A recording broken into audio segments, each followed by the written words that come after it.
Your car stumbles when shifting, throws a random warning light, or idles like it's trying to cough itself back to life. Most people panic and rush to a shop only to get slapped with a $100 diagnostics fee. But what if the car's not actually broken, just confused? Modern cars are loaded with sensors and microcontrollers, and sometimes all they need is a reset. No fancy tools, no need to crack open the engine, just a simple trick, or 11 of them to be precise, that can get things running like new again. Let's start with something that causes more panic than it should. When the car hesitates after pressing the gas.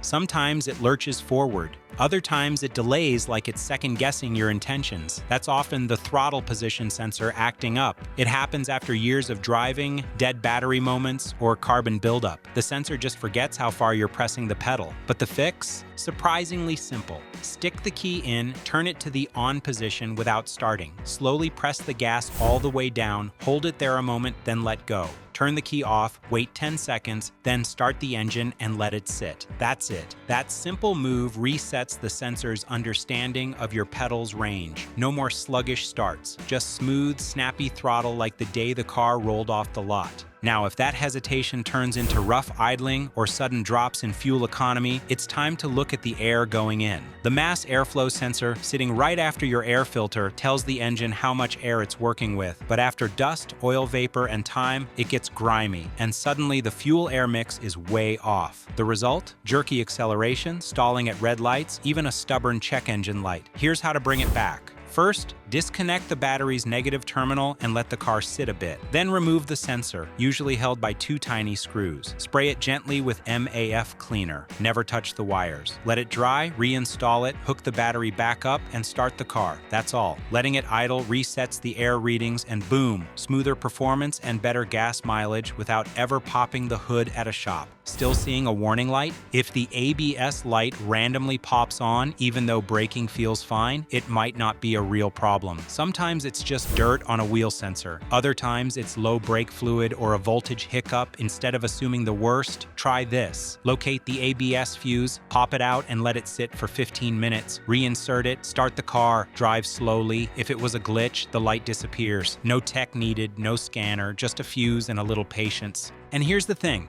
Most people assume once that light comes on, they're looking at a full brake system overhaul. But in many cases, the car just got confused by a tiny electrical spike or a momentary voltage dip. Ever replaced a battery recently? That alone can trip the ABS memory, or even hitting a pothole hard enough. Yep, that can vibrate a sensor connection just enough to throw a light. That's why before rushing into diagnostics or new parts, it's always worth doing this simple reset first. The ABS system is smart, but it's not immune to false alarms. Modern cars throw warning lights faster than ever, and they don't always know when to let go of them. There's also a lesser-known trick that some drivers swear by. After reinserting the fuse, take the car up to about 20 miles per hour, then gently apply the brakes a few times. That motion gives the system a chance to recalibrate. If the light was just stuck, this often clears it. Still there? Try one more thing. Check if your steering wheel was turned sharply when the light first came on. Steering angle sensors can influence ABS behavior, especially in vehicles with advanced stability control. If that sensor loses calibration, it might tell the ABS system something's off when it's actually fine. Turning the wheel lock to lock a few times after the fuse reset can help realign it.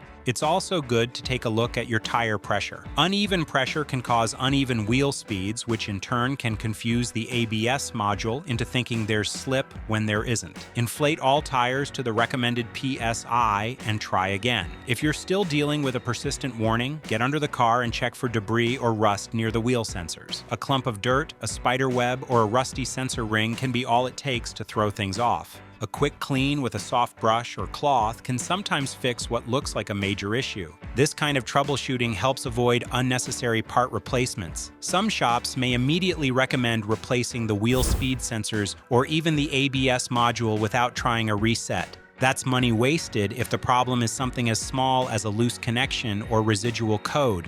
Also, be cautious if you live in colder climates. Road salt and moisture can corrode connectors and trigger ABS faults seasonally. Giving them a clean and applying a little dielectric grease can prevent this from coming back in the future. And remember, ABS doesn't make your brakes stronger. It just helps keep them from locking up under extreme pressure. So if you're braking fine and don't feel pulsing or slipping, odds are the system is still working, just confused. It's like getting a warning for something that's already resolved. Your car just didn't get the memo yet. That's where these resets really shine. They're not hacks, they're sanity checks that give your car the chance to fix itself before parts start flying off the shelves. But if that doesn't clear it, the issue could be deeper. See, your car's brain, the ECU, is constantly adapting. It learns your driving habits, adjusts fuel delivery, and handles idle patterns. But over time, it learns wrong.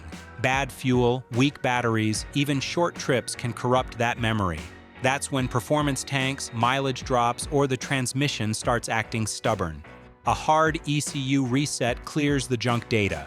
Disconnect both battery terminals. Touch them together for half a minute to drain the last trickle of power. Then reconnect everything, start the car, and let it idle undisturbed. That's it. You've just given your car a clean mental slate. Shifting becomes smoother, the engine breathes easier, and the random gremlins vanish. Speaking of shifting, transmissions these days have memories of their own. They adapt to how you drive, aggressive or gentle, stop and go, or freeway cruising. But just like the ECU, bad habits or a drained battery can scramble those shift patterns. That's why some cars lurch into gear or hesitate before accelerating. Here's how to clear it. Turn the key to on without starting. Slowly shift through each gear, park, reverse, neutral, drive, pausing at each. Leave it in drive for half a minute, then return to park. Now start the engine and go for a gentle drive. You'll feel it, gears snap in smoothly, no more jerky downshifts. It's like the car just got out of transmission therapy. Now imagine everything else feels fine, until the car comes to a stop. Suddenly it shakes, surges, or acts like it wants to stall. That's the idle air control system getting confused. Maybe you cleaned the throttle body, maybe the battery was just disconnected, or maybe the car just forgot. Fixing it doesn't require a mechanic. Just start the engine with all accessories off. No AC, no radio, no lights. Let it idle untouched for 5 minutes. Then switch on the AC and headlights. Wait another 5. Turn everything off and take a short drive. That process teaches the car how to idle correctly under different loads. After that, no more embarrassing stalls at intersections. Here's why this reset works so well. The idle air control valve, or IAC, is like the bouncer for your engine's airflow at low speeds. It decides how much air gets through when you're not pressing the gas. But if it's been recently cleaned, disconnected, or even just aged a bit, the ECU may not recognize its new behavior. That's when the car starts acting weird, pulsing at stoplights, revving up randomly, or almost choking out when you park. Giving it those 5 minutes of quiet time helps the ECU recalibrate how it should handle air at idle. And when the AC or headlights turn on, the engine suddenly has to work harder. Those extra electrical loads pull more energy, and if the idle system isn't tuned right, it struggles. By letting the car idle under each condition, you're basically walking it through a refresher course in how to stay calm under pressure. It's a mini boot camp for idle control. No tools, no tech. Don't be surprised if you hear the idle speed fluctuate during the process. That's normal. The ECU is testing and adjusting as it goes. And once you take that short drive afterward, it locks in the new settings. Most people feel the difference immediately. No more hunting for the right idle speed. No more anxiety every time you roll up to a stop sign wondering if the engine's going to dip or surge. Now here's something most people don't realize. Even things like swapping a battery or jumping the car can throw the idle system off. All those micro adjustments the car had previously learned, gone. That's why this reset is crucial anytime the system gets disconnected from power. And if you've recently cleaned the throttle body, especially if it was really dirty, you've changed the way air flows through the intake. That alone can confuse the IAC until it relearns what normal feels like. Some drivers even report their car feeling more responsive overall after this reset. It's not just about stopping the shutter, it's about smoother acceleration from a standstill, more stable RPMs in traffic, and less vibration in the cabin. And honestly, who doesn't want their car to feel more stable when sitting still? Also worth noting, if your idle still acts up even after doing the reset properly, it could be something simple like a small vacuum leak. A cracked hose or loose intake boot can mimic idle issues and throw off the whole learning process. So if it's still running rough, pop the hood and give things a quick visual check. But in most cases, this reset alone does the trick. It's like pressing the reset button on your engine's chill factor. Afterward, it just feels more composed, like the car finally remembered how to breathe again. Smooth, steady, and ready to go, whether you're stuck in traffic or just pulling into the driveway. Now here's one that throws people off every time. The airbag light. Most assume something serious is wrong, but more often than not, it's just a miscommunication. Maybe the battery went low, maybe a sensor glitched, maybe the seat was unplugged while cleaning. Whatever the cause, if it's a false alert, a quick reset can fix it. Turn the key to on and watch the airbag light. As soon as it shuts off, turn the key off. Repeat that cycle 3 or 4 times, then start the car normally. If the light vanishes, you've just avoided a trip to the dealer. Ever feel like you're filling up way more often than you should? You're driving the same routes, same speeds, but the tank empties faster. The engine computer may be working off bad long-term fuel trims. That happens when sensors get old or after a bad tank of gas. It starts compensating with more or less fuel than needed. Resetting this is as easy as disconnecting the battery's negative cable and waiting half an hour. Once you reconnect and start the car, it begins relearning from scratch. Mix in some city and highway driving to help it adjust. The result? Stronger acceleration, better throttle response, and noticeably better fuel economy.